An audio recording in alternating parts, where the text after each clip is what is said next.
What up, Sports Nation? How What are up? you guys doing? What up? If you don't know Akshay Heda, you should, folks. What's going on, man? Nothing much. Just living, getting ready to go to school. Nice. Now you're going to be starting your senior or your freshman year, Freshman excuse year. me, at oh god. I know you just changed schools and I can't remember what school it was. No, I'm still going to PLU. I'm going to Pacific You Lutheran. are. Yeah. Okay, I thought I saw something in there that said you were going somewhere else. So that's awesome. You're going to be over there with Sean Taunt, who we just Yep. interviewed. Yeah. A I little just watched that video actually. Yeah, pretty good. You know, Sean, Yeah. he's a goofball. he can talk, Yeah. but he had knowledge to drop on Oh us. my Yeah. God, some Yeah, for great sure. knowledge. So tell me, your experiences. Hold on. I want to go back a little bit because Akshay and I know each other from the Dominican Republic. I coached him, God, what is it? 8 years ago 12 now? U. 12 U. So yeah, six or seven now, maybe. Yeah, man, God. So I coached him down in the DR, and we played some ridiculously phenomenal talent. Yeah. And he was this young ball player. The first day, very timid, very shy. By the end of the tournament, he was a straight up stud. If I'm not mistaken, you were number 2 on the team in batting average, no errors defensively, and just you straight up rocked it down there. You I'm not gonna stepped up. lie. I don't remember like like my first year. Like I remember playing. Like I remember the whole time like the trip and everything because like that year was like phenomenal. And I was like I want to come down here every year after this, but I don't remember how I played. I do. It's more the experience. I mean I appreciate that you remember that. Oh man, definitely. So what is your position? I play first and third. I Okay. prefer third more than first because like I kind of grew up playing first my whole life, and then when I got to high school, there was this kid who was like he's like 6'3", like 200 pounds, just a little bigger, couldn't move as much, and my coach was like, I need you to play third or like somewhere else because like this kid is going to be on our lineup, and I also want you in our lineup. I was like, for sure, I'll take on third, and I kind of like it more. It's like a little more like adrenaline rush, those hot shots and stuff. A hot corner is something Yeah. different. Yeah, definitely. Yeah, I like it. Absolutely. Going down to the Dominican Republic, like I was talking about, what did you take out of that? I mean, I know the experience, but let's kind of get a little bit more specific on the experience for you. Okay, so I mean, I went down 5 years, played 5 years there. Every year was about playing, obviously, but like outside of playing, I learned more as like a kid, like growing up in a suburb back in Jersey, that like not everyone in this world has what I have. And I took that for grasp, and I enjoyed being there, talking to the players while I was on the field, meeting other players like from ceremonies, opening ceremony, closing ceremony. I enjoyed like understanding a different culture of baseball almost. It was fun, it was phenomenal. And then just playing, I remember it was 14U, we took first place with Coach Kennedy, and then 16U, we took first place with Jim. Yeah. Yeah. So you've had a great story of baseball, and you've obviously built up the experience going to the Dominican Republic and actually working on your craft over time. Yeah. So I have some questions for you, Coach Rob questions. So the first Okay. one is, when it comes to baseball, what do you do well? What's so funny? What do you do well? I hit bombs. I hit bombs. Yeah. All right. What? And He's then, questions. what are you talking about? Hey, and then what do you need to work on? Okay. I would love to answer this. So obviously hitting is you can never be perfect at it. So I'm always working on that with my swing and all that. Like recently I've been like working on just being quicker with my barrel and my hands before going to this fall season. And then along that, the stuff that I truly need to work on is my feet, just being faster on the field, whether it's like running down base, or just like moving from like getting that ball in the hole that's like almost in my reach to like actually getting it without having to dive. Like that's the stuff I'm working on right now. I'm doing a lot of ladder stuff, foot stuff, working my hands too. So defensively is probably what I need to work on. And then through your career and coming in now, what would you do differently? Hit the weight room earlier. Hit the weight room earlier for sure. Really dedicate myself to gaining that weight, because I like my recruiting process. A lot of it was talking to a lot of coaches at the like mid-major D1 level and being like, we need you to gain. Even Coach Sean tells me to gain weight. That's always been a thing for me once I got to high school, was you need to gain weight, you need to put on mass. And like I'm still trying to do that. Like it's like an everyday process. Yeah, you weighed like $110. Yeah. And I think you're still right about there too. Hey. I'm 170. I'm pushing 170. I'm getting there. Definitely. I want like my reach weight is probably like 185, 190 by sophomore year. Atta boy. Good. I mean, you'll definitely gain the freshman 15. Everybody Oh, yeah. does. I gained the freshman, sophomore, and junior like 85, 90 pounds each year, but that's just a different story. So let's be honest, going across country, Yeah. going to PLU, different monster. Mhm. What is your mindset going in? Are you kind of open, or are you kind of set back a little bit? Oh, okay. So when I first told Coach Sean that like I want to be a Lute, I want to come to PLU, it was a little scary, because like I'm leaving like the East Coast and going completely across the country. And I was like, I got a little timid by that. I was like, what if I get like homesick and I don't want to work? And that was like the first 2-3 weeks after like committing. But like by my winter break, I was fully like invested in PLU, because I'd watched like a bunch of videos about like the school itself, not even baseball. And then once their season came around, I watched them like eat up in their first half of the season. Then they died down a little, and then they picked it back up. And I was like, okay, this is like a gamer. These are gamers, because like I would watch their live streams like while I was just sitting down playing Xbox or like doing whatever. I would just throw it on while I'm driving, just like because like I'm intrigued. Like this is gonna be my team for the next 4 years, so I want to know how they play, like their style and all that. And I'm really excited. Like I'm ready to get there first day, like hit the gym, hit the field, like just like be involved in the program and the culture. So I'm ready. I'm not shying away from a challenge. That a boy. Taunt. This is one of my greatest things that I think we asked to Taunt, because he can talk, right? He'll tell you everything. He tells you what he's looking for. You watch that show, then you've got the end, right? Knowing how to deal with him. But I think the best one, and I want to ask you this question, is how much he believes in superstition, to the fact that you do not screw up a streak. If you had oatmeal and what was it, like Lucky Charms? Oh yeah. And you're coming on the bus, you better have your oatmeal and Lucky Charms, because you played well that before. Oh yeah. What are your superstitions? Yes. Oh, okay. So I got a couple. I'll start off with like one like pre-game, like game day ready. So after we stretch, I go and I do my bands, and I do them in a certain way. It's like doing a bunch of like these exercises. Then before I get to like the rotator cuff, all these movements where it's like this. I make sure like I do like just like throwing with the band, like get like a feel for that. That's one of them. And then another one is home or away. If I'm home, it's arm sleeve on my throwing arm, wrist tape, like just tape it up. If I'm away, it's a double wrist tape. And then my favorite one, like this is one that I went to in the middle of the season. I started to slump, and during lunch, we're allowed to leave campus at my high school. So like I left and I went to the bagel shop, and I got myself a turkey club, and then we had a game that day. That day I went like 3 for 3, 2 doubles and a dinger. So I was like, okay, this is what I'm about to eat every day for lunch on game days, and that's what I did the rest of the season. Nice. Yes. Good job. You don't mess with the streak. Your coach is all about that too. Yeah.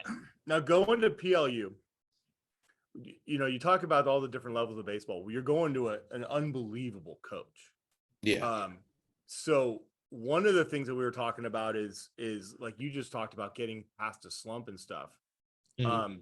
But what are other things that you seem to try to do mentally to correct on your own without any other, anybody outside besides like the superstition? Is there some things that you really have found that you can work on to try and get out of that or break so through that? It could be even fielding, right? Because you're talking about getting to a ball. What are those things that you work on mentally? So mentally, before every game, I take like 5 minutes to just do like some breathing exercises, kind of just calm myself. Be like, I've worked like off season, the days before that game. Like I've done what I need to do, just go out and just produce for my team. So I do a bunch of like 5 minutes before we like if we're home, I'll go into the locker room before we take IO, and I'll just sit down on like the bench in front of my locker, quick 5 minutes of breathing, and then I go back down, take IO, and I have a good game. And then if I'm away, it's before we step off that bus. Like I do like a little Google Maps, figure out how far away we are. I'll ask my coach. I'm like, how far? It's like 5-10 minutes. And then once I see that 5 minutes, I'm like, okay. I like put both feet down, hands on my elbows on my legs, bat in my hand. I just put my chin on the knob and I just sit there, visualize like how I'm gonna perform. A lot of visualization and breathing techniques to like calm down my mental. That's about it. Nice. How important do you think that visualization is for a ball player? Very, because I learned about visualization at a young age because my dad gave me the opportunity to go down to IMG for like a summer camp for a week. So I was able to like I remember there was like one night thing where it was like an extra part of like the camp where like you could go and like they talked about visualization, mentalization, all that good stuff. And like I took that away and I was like, okay, that's cool, but I never really like was like I've never bought into it. And my dad would always be like, visualize. And I feel like I can speak on behalf of like a lot of players. Like when their dad tries to tell them something, even if they're knowledgeable or not, like it's just like get out of here, just get away from me. Like I don't want to hear this. So like I always ignored it. But then this year, like I've matured a lot. I feel like this year, like when it comes to like listening to my dad with like some of the tips, and so like I started visualizing. I was like, okay, and like I remember like I went back and I looked at like just like I went online. I was like visualizing as an athlete, like took some more notes, like did what I thought was good for me, and it is good for me. Like the visualizing is definitely something that's very key.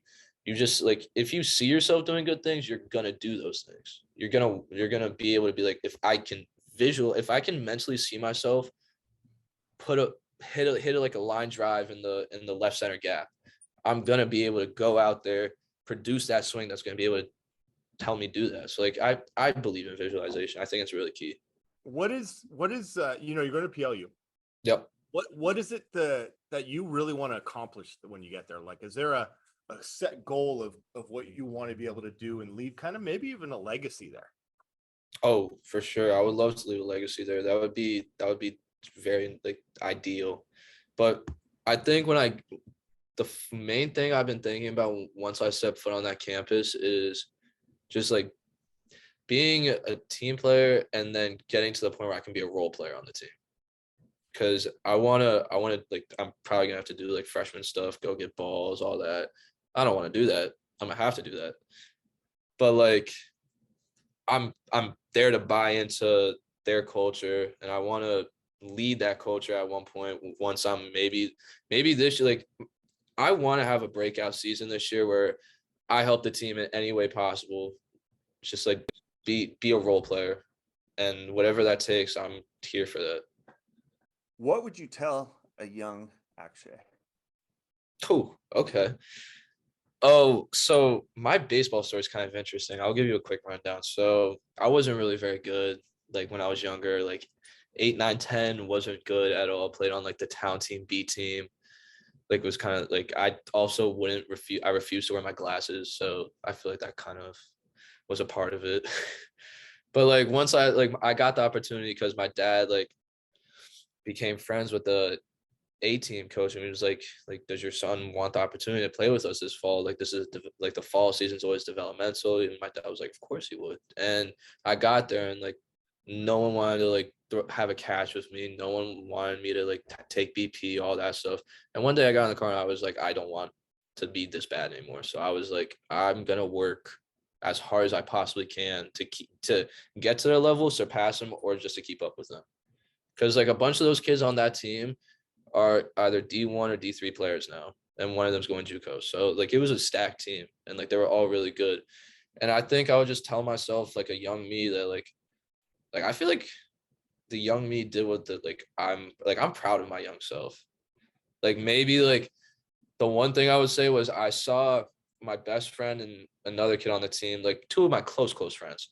Like I was down in the DR and I texted him. I was like, dude, like these kids are bigger than stronger than me on this team. Like I need to get bigger. And this was like going into my freshman year. I came back. I saw that they were working. I was like, well, they're already ahead of me. I'm not going to work with them. I'm going to do my own thing. I should have pushed myself to like feel uncomfortable. I felt like I felt uncomfortable.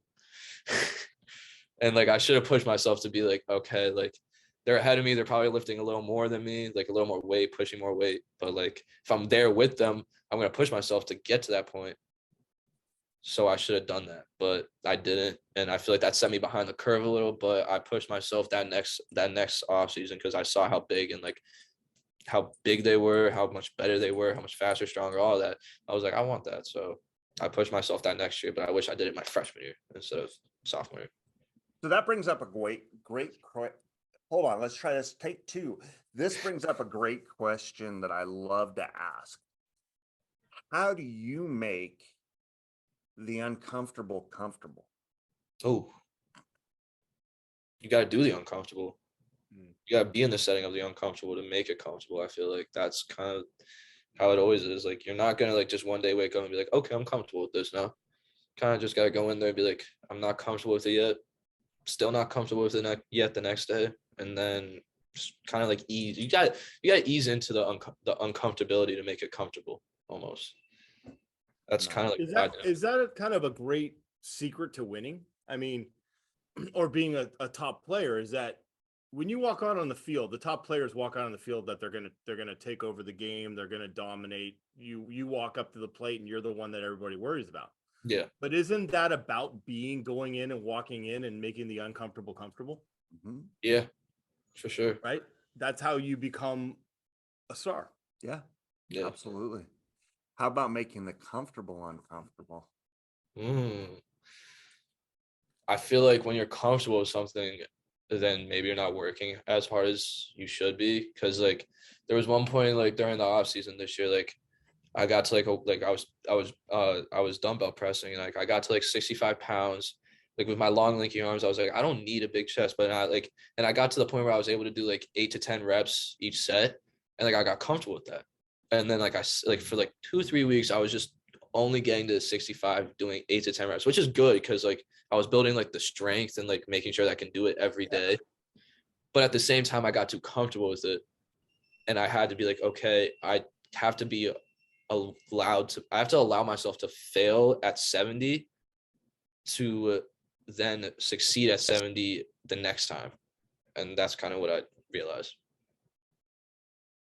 Get it. So you were talking about like getting to a ball without diving. Yeah. Right.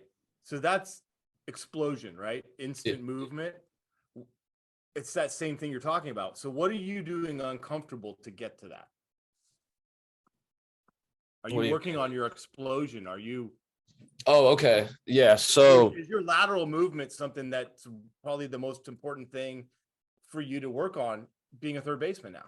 Yeah, no, definitely. Lateral movement is 100% like the most important thing I feel like I've learned at being at third is I have to be more laterally explosive. So I go to like the gym that I go to is just like a regular like gym that it's like a Planet Fitness basically. It's called Blink. So like there's no like turf area or anything where I could really do explosive movements. And when I first realized I need to get more explosive, I was like, I don't really know where to do this. I would do them like in my driveway sometimes, but like I was at the gym and I was like, I should do explosive movements like broad jumps, side to side jumps, like all good type of jumps, like even like squat, like half, like quarter squats into like jumps. And like, but I was like, I'm not about to do that like some like regular gym. But then I was like, I have to. So I literally just one day got like a couple of those like resistance bands that you can put around your legs. And I started doing like crab walks and all of that just in the gym. I was just like, I have to not care. Like I have to not care of what other people think about me. So I'm able to get better for myself. Yeah, I got you. Absolutely. Like that's one thing that I learned. Like I was scared to go into Blink with like my friends because I was like, I've never been in there. I look weak, like blah, blah, blah, blah, blah. You just have to go in there and not care in the gym. You just have to be like, I'm top dog. Like that's you're there for you, not for them. Exactly. Right? So we got to kind of finish this up, right? Mm-hmm. What is your perfect scenario to come up to the plate to win the game. What's your perfect scenario? Ooh, okay. Perfect scenario. Let's take this year. Let's take like a scenario that would happen this year. I would say like it's like a game to send us into the conference, clinch a conference tournament appearance, and I step up bottom of the seventh. We're at home. It's pretty packed because one thing I asked Coach Sean about was like, do the fans care about the team? And he was like, yeah. So like hopefully like the stands are like packed. It's bottom of the ninth now, not seventh. Bottom of the ninth. And they got like it's like, let's say Pacific University, a nice little rival for PLU. They got their top dog on the mound, their closer, and I step up to the plate as a freshman. They don't know that much about me. Maybe they know a little bit more towards the end of the season. And it's just me competing against their top dog, and I just lace it doesn't even have to be a jack. A jack would be sick, but like I would run just a runner on first, like a runner on the bases, and I just rope one. And so like one of the gaps, and just the runner just is running around scoring, and then we all just like the team just storms me as I'm on the middle of the field. That would be sick. The reason why I left it open instead of like, hitting the home run to like win the game, I was hoping he'd say like I hit a line drive to win the game, because I get it. He's telling us the type of player he is, that he's willing to win the game in any way. He's not going to try and just blast it to do it. And there's a bigger fail situation. You're considering the highest opportunity to be the hero. So I love that. Yes. I think that's a great answer to that question. I agree. I like it. So, man, you're awesome. I've definitely appreciated talking to you. You're fun. Thanks for letting me pick on him a little bit in the middle of the interview. Always. And honestly, because John Taught and you going up there, we're gonna be at a game. Oh yeah, we got to go up. We'll be at a game. Oh, I would love you guys to come. You guys should. Yeah, we'll be there. Come to the big Pacific PLU game where I would walk it off. Yes, that's awesome. Right on. I think that'll work. Yep. Yeah. I'm good. Yeah. Yep. Might as well. Yeah. We'll have to look up that schedule. Yeah. Actually, I want you to send me a schedule. Yeah. Okay. Cool. Yeah. All right. I will. Good idea. All right. Hey, right on. From all of us here at What Up Sports Nation, have a great day, a better tomorrow. Akshay, thank you very much, sir. You. Great. Thank What you. up? You and meeting you. What up? It was nice to meet you guys. Yeah. You too.